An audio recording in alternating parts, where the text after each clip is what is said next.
बिमला के 3 बेटे हैं। इस वजह से बिमला मन ही मन बहुत खुश है।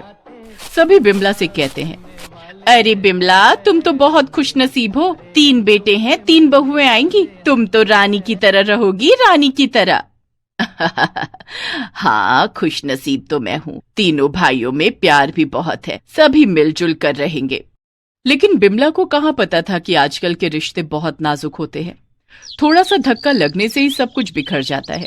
बिमला के तीनों बेटों की नौकरी लग गई और बिमला ने बहुत उम्मीद से तीनों लड़कों की शादी करवा दी। शादी के बाद वाले दिन से ही तीनों बहुओं में झगड़ा शुरू हो गया। बड़ी बहू सीमा बाकी दोनों से कहने लगी, इस घर की बड़ी बहू मैं हूँ, इसीलिए मैं सिर्फ खाना बनाऊंगी, घर के बाकी काम तुम दोनों करोगे। बहुत चालाक हो तुम दीदी, बस एक ही जगह पर खड़ी खड़ी खाना बनाना चाहती हो और हमसे सारा काम करवाना चाहती हो। हम क्यों करें बाकी सारा काम? मुझे नहीं करना, मैं भी इस घर की छोटी बहू हूँ, मैं नहीं कर सकती कोई काम वाम। तीनों चिल्ला चिल्ला कर झगड़ने लगी। बिमला ने कहा, अरे बहू, क्या हुआ? तुम लोग चिल्ला क्यों रहे हो? शांति से भी तो बात कर सकती हो। 4 लोग सुनेंगे तो क्या कहेंगे? ये सुनकर तीनों बहुएं एक साथ बिमला से झगड़ने लगे।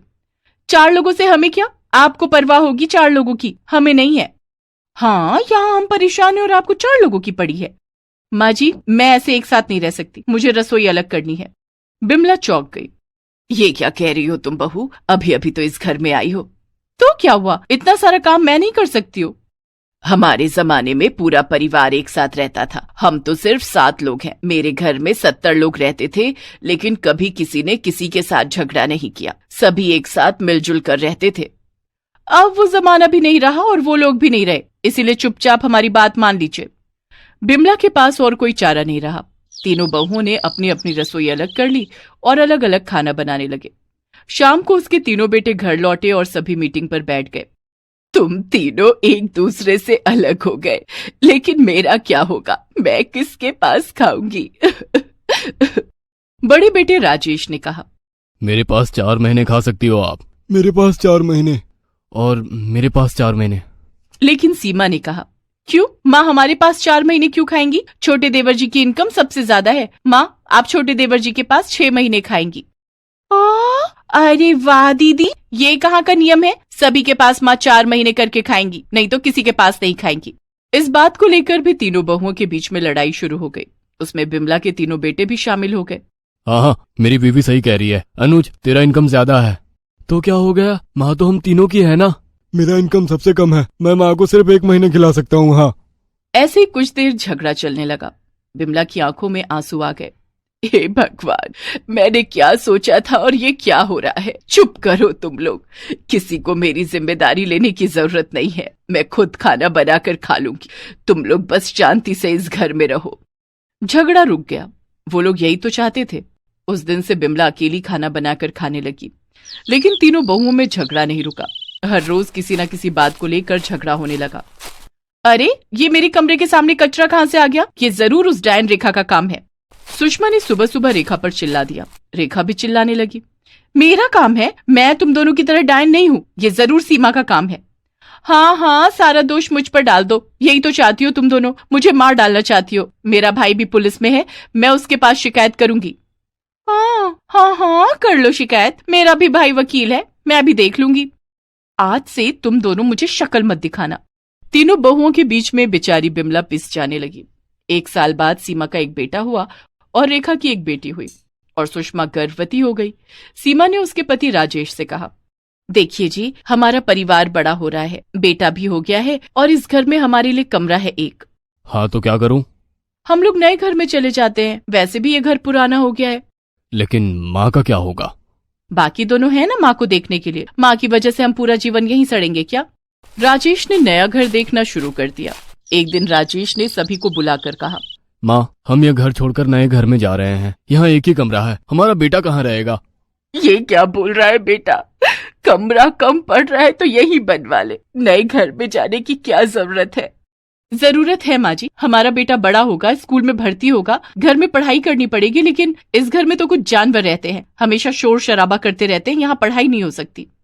ऐसी माँ की बच्ची, तूने जानवर किसको बोला? तू जानवर, तेरे घर वाले जानवर। तुम सब नरक के कीड़े हो, मैं भी ये घर छोड़कर चली जाऊंगी। हाँ जी सुनिए, आप भी नया घर ढूंढिए। मत जाओ तुम लोग, मैं यहाँ अकेली क्या करूंगी। भले ही तुम लोग एक दूसरे से अलग रहते हो, अलग खाना बनाते हो, लेकिन मैं मेरे बेटों के पास तो रहती हूँ ना। दिन में एक बार ही सही, लेकिन उन्हें देख तो पाती हूँ ना। अकेले इस घर में मेरा दम घुट जाएगा।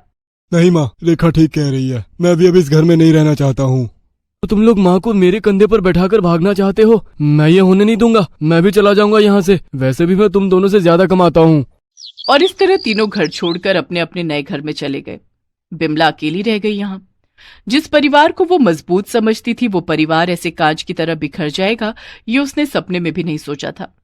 जिस परिवार को लेकर उसके मन में गर्व था, अहंकार था, वही परिवार टूटकर चूर चूर हो गया। अब रोने के अलावा बिमला कुछ भी नहीं कर सकती थी। हे भगवान, क्या फायदा हुआ 3 बेटे होने का। तीनों मुझे छोड़कर चले गए। अब मैं अकेली यहाँ पर क्या करूं? मैं बूढ़ी हो चुकी हूँ, ठीक से देख भी नहीं पाती। हे भगवान, मुझे उठा ले। बाहर अचानक से बारिश शुरू हो गई और अंदर बिमला की आंखों से बारिश की बूंदें टपकने लगी। बिमला को लगा जैसे कि कुछ अनर्थ होने वाला है। रात को बिना कुछ खाए वो सो गई। उधर उसके तीनों बेटे अपने अपने नए घरों में आराम से सोए हुए थे, लेकिन देर रात को तीनों ने एक ही सपना देखा। उन्होंने देखा कि वो लोग अपनी माँ की अर्थी को उठाकर रोते हुए शमशान की ओर जा रहे थे। तीनों की नींद टूट गई। माँ, कहाँ है मेरी माँ? ये मैंने क्या देखा? तीनों तुरंत उनके पुराने घर पर आ गए। उनकी बीवियां भी आ गईं। उन्होंने देखा उनकी माँ बिस्तर पर सोई हुई है, लेकिन बेजान। बिमला के शरीर में आत्मा नहीं है। ये देखकर बिमला के तीनों बेटे और तीनों बहुएं रो पड़े। माँ, मेरी माँ, कहाँ चली गई तुम माँ? हमें माफ कर दो माँ, हमने आपको बहुत दुख दिया है। हम आपको छोड़कर चले गए। क्या इसी वजह से आप भी हमें छोड़कर चली गई माँ? माँ जी, माँ जी, हमें माफ कर दीजिए। बिमला का अंतिम संस्कार किया गया। माँ की मृत्यु होने के बाद तीनों को समझ में आया कि माँ की अहमियत क्या होती है। तीनों ने अपने अपने नए घर बेच दिए और पुराने घर में वापस आ गए। यही तो बिमला की आखिरी इच्छा थी। यही तो वो चाहती थी। जीते हुए ना सही, मरने के बाद वो अपने तीनों बेटों और तीनों बहुओं को एक कर गई। उसकी आखिरी इच्छा पूरी हो गई। अल्पना और कल्पना 2 सगी बहनें थीं। अल्पना की शादी अमीर घर में हुई थी और कल्पना की शादी गरीब घर में। ठंड का मौसम था। मकर संक्रांति का त्योहार आने वाला था। आसमान में छाए घने कोहरे और तेज बर्फबारी ने गरीब कल्पना की मुश्किलें बढ़ा दी थी। उफ, कितनी बर्फबारी हो रही है। सुबह के 7 बज गए, लेकिन ऐसा लग रहा है जैसे अभी भी रात हो। सड़क पर कुछ दिखाई नहीं दे रहा है। ऐसे में बंटी के पापा काम पर कैसे जाएंगे? कल्पना के पति राघव एक ऑटो रिक्शा चलाते थे। ठंड के मौसम में दिन में भी रात जैसे हालात थे। ऐसे में ऑटो चलाना उनके लिए काफी मुश्किल होता था। ऊपर से ठंड के कारण सवारियां भी नहीं मिलती थी। उस दिन कल्पना का मन बहुत घबरा रहा था। उसने देखा कि राघव काम पर निकलने के लिए तैयार हो रहा था। बंटी के बाबा, आज काम पर मत जाइए, बाहर बहुत ठंड है, बर्फबारी हो रही है, क्या पता कोई सवारी भी मिले या ना मिले। कल्पना, ठंड के मौसम में ये सब तो होता ही रहेगा। इस तरह काम छोड़कर घर पर बैठ जाऊंगा तो हमारी दाल रोटी कैसे चलेगी? अच्छा, अब मैं काम पर निकलता हूँ।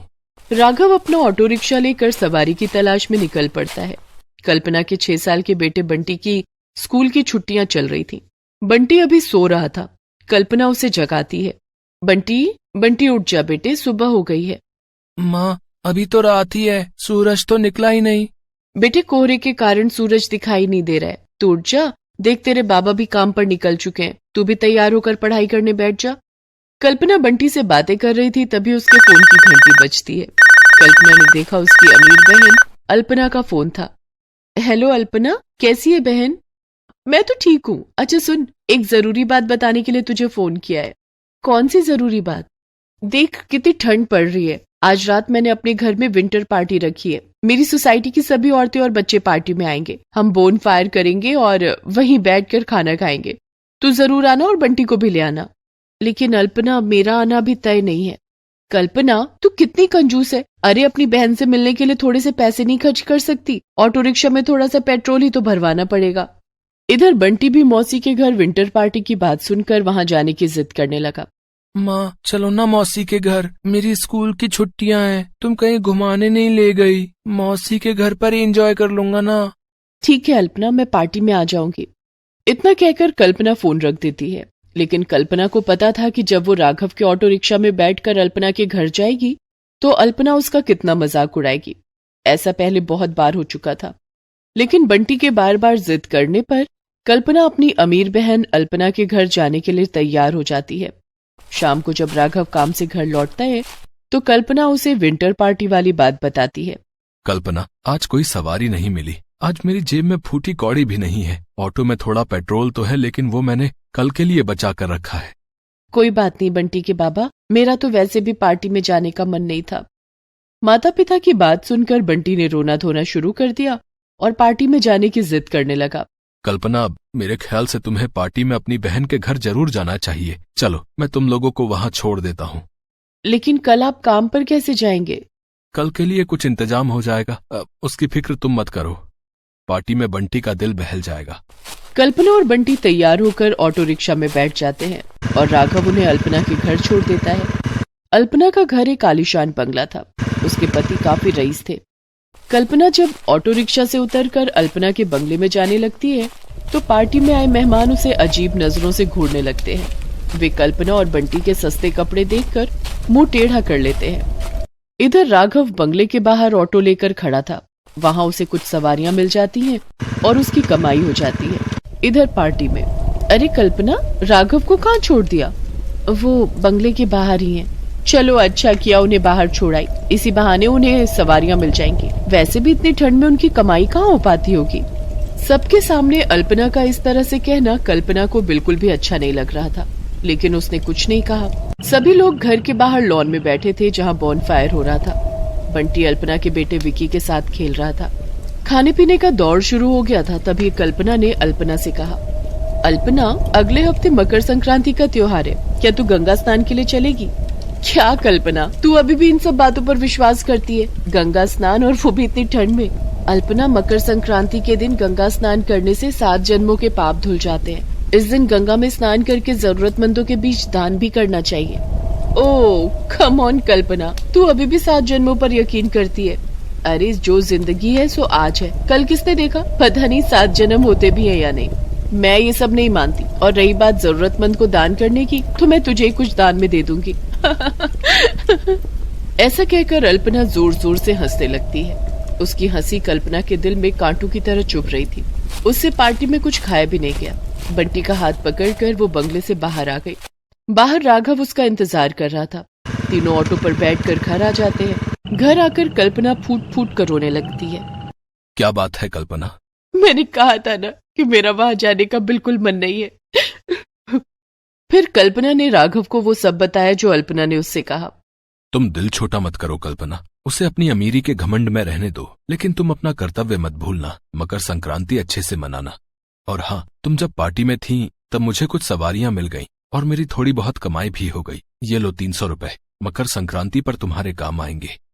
कल्पना खुशी खुशी वो पैसे रख लेती है। दूसरे दिन वो थोड़े काले तिल और गुड़ खरीद कर लाती है और तिल के लड्डू बनाने के लिए कढ़ाई में गुड़ गर्म करने लगती है। माँ, ये तुम क्या बना रही हो? बंटी बेटा, मैं काले तिल के लड्डू बनाऊंगी।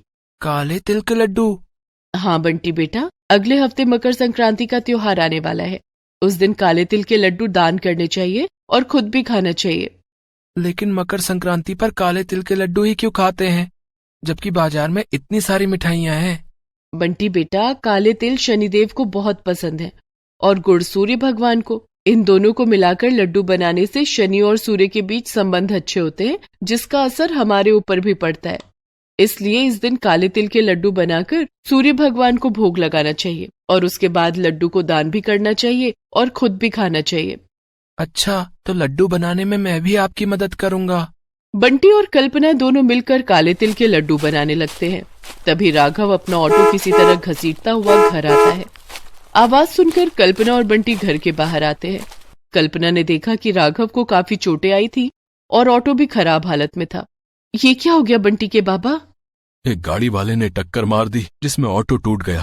वो भला आदमी था। उसने अस्पताल ले जाकर मेरी मरहम पट्टी करवा दी। ऑटो ठीक करने के लिए पैसे भी दे रहा था, लेकिन मैंने नहीं लिया। इसमें उसकी कोई गलती नहीं थी। कोहरा ही इतना घना है कि सड़क पर कुछ भी दिखाई नहीं दे रहा था। कोई बात नहीं, सूर्य देवता सब ठीक करेंगे। उस दिन से राघव काम पर नहीं जा रहा था क्योंकि ऑटो ठीक करवाने के लिए उसके पास पैसे नहीं थे। इधर कल्पना मकर संक्रांति के दिन का इंतजार करने लगी। मकर संक्रांति के दिन सुबह सुबह वो गंगा स्नान के लिए निकल पड़ी।